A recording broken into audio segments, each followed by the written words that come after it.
இன்றைக்கி இஞ்சி சட்னி செய்யலாம் வாங்க. அதுக்கு ஒரு கடாயில் 2 ஸ்பூன் நல்லெண்ணெய், 1 ஸ்பூன் கடலைப்பருப்பு, 1 ஸ்பூன் உளுந்தம்பருப்பு சேர்த்து நல்லா வறுத்தடலாம்.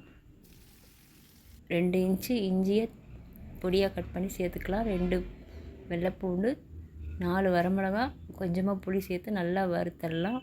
வறுத்து ஆற வச்சு ஜாரில் சேர்த்துக்கலாம். இதுக்கு தேவையான உப்பும் 1/2 ஸ்பூன் நாட்டு சர்க்கரை அல்லது வெல்லம் சேர்த்து கொரகொரப்பாக அரைச்சிக்கலாம். ஒரு சட்டியில் 1 ஸ்பூன் நல்லெண்ணெய், கடுகு, உளுந்து, கொஞ்சம் பெருங்காயம், கருவேப்பிலை சேர்த்து இந்த சட்னியை சேர்த்து நல்லா வதக்கி விட்டுடலாம். இட்லி, தோசை எல்லாத்துக்கும் ஏற்ற சட்னி இது, செஞ்சு பாருங்கள்.